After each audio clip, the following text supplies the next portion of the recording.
নমস্কার বন্ধুরা, দীপিকার পাকশালাতে আপনাদের সকলকে স্বাগত জানাই। আবারও চলে এসেছি নতুন একটা রেসিপির সাথে। আজকে আপনাদের সাথে শেয়ার করব মাশরুমের একটি রেসিপি, সেটি হলো বাটার গার্লিক মাশরুম। আসুন দেখে নেওয়া যাক আমার আজকের এই রেসিপিটি। বাটার গার্লিক মাশরুম বানানোর জন্য আমি এখানে নিয়েছি মাশরুম, বাটার, আর নিয়েছি রসুন, কাঁচা লঙ্কা কুচি, আদা কুচি আর পেঁয়াজ কুচি।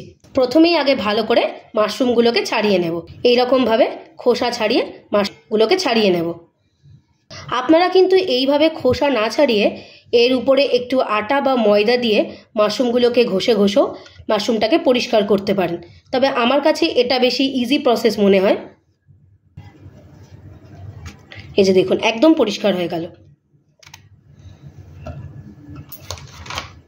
আর একটা দেখিয়ে দিচ্ছি, এরকমভাবে পিছনে খোসাটা নিয়ে এরকমভাবে তুলে ফেলে দেবেন। এই যে দেখুন, একদম পরিষ্কার হয়ে গেল। এইভাবে আমি বাকি মাশরুমগুলোকেও ছাড়িয়ে নেব। সমস্ত মাশরুম ভালো করে ধুয়ে পরিষ্কার করে নিয়েছি। এবার এগুলোকে আমরা ছোট ছোট করে কেটে নেব। এটা একটু বড় বলে আমি এটাকে 4 ফালি করে কেটে নেব।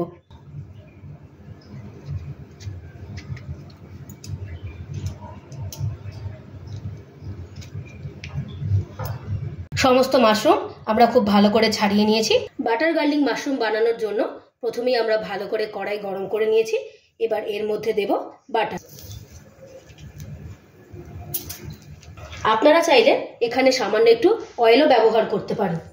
বাটার খুব ভালো মতো মেল্ট হয়ে গেছে। এবার এর মধ্যে দেব আগে থেকে কুচিয়ে রাখা পেঁয়াজ।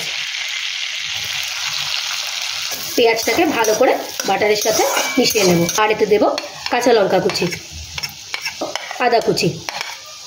সমস্ত কিছু ভালো করে বাটারের সাথে ভেজে নেব। এই সময় গ্যাসের ফ্লেমটাকে কিন্তু মিডিয়ামেই রাখতে হবে।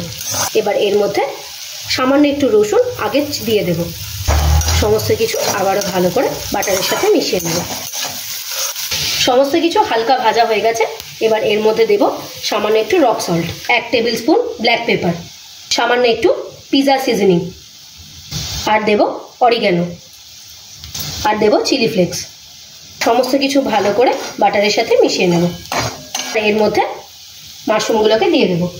এই সময় দেব সামান্য আর একটু বাটার। আরও সমস্ত কিছু মাশরুমের সাথে মিশিয়ে নেব। আর এই সময় গ্যাসের ফ্লেমটাকে কিন্তু হাইতেই রাখতে হবে, তাহলে মাশরুম খুব সহজেই জল ছেড়ে নেবে। তাই জন্য আপনারাও গ্যাসের ফ্লেমটাকে হাইতে রাখবেন। এবার মাশরুমটাকে বেশ কিছু সময়ের জন্য চাপা দিয়ে হতে দেব। ঢাকনাটা খুলে আরেকবার একটু ভালো করে নাড়িয়ে দেব।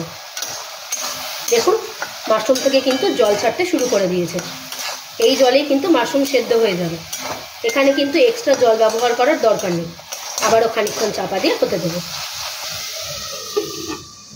এবার ঢাকনাটা তুলে ভালো করে আবারও নাড়িয়ে দেব। মাশরুম আমাদের একদম সেদ্ধ হয়ে গেছে।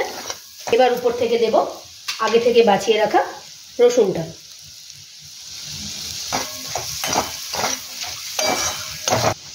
এবার দেব ধনেপাতা কুচি, আর দেব সামান্য 1 টুকরো বাটার। আবারও সমস্ত কিছু ভালো করে মাশরুমের সাথে মিশিয়ে দেব। বাটার গার্লিক মাশরুম আমাদের একদম তৈরি হয়ে গেছে। এবার এটাকে আমরা সার্ভ করে নেব। খুব কম সময়ে আর কম উপকরণ দিয়ে বাটার গার্লিক মাশরুম আমাদের একদম তৈরি হয়ে গিয়েছে। আপনারাও এইভাবে একবার বাড়িতে বানিয়ে দেখবেন আর আমাকে কমেন্ট করে জানাবেন রেসিপিটি বানিয়ে আর খেয়ে আপনাদের কেমন লাগলো। রেসিপিটি যদি ভালো লেগে থাকে অবশ্যই একটা লাইক করে দেবেন। আপনারা যদি আমার চ্যানেলে নতুন হয়ে থাকেন, চ্যানেলটিকে প্লিজ সাবস্ক্রাইব করে দেবার অনুরোধ রইল। আর সাবস্ক্রাইব করে দেবার পরে পাশে থাকা বেল নোটিফিকেশানটি অবশ্যই ক্লিক করে দেবেন আমার চ্যানেলে নিত্য নতুন রেসিপির আপডেট পাওয়ার জন্য। ভালো থাকবেন, সুস্থ থাকবেন। দেখা হবে আবারও একটা নতুন রেসিপির সাথে। ধন্যবাদ।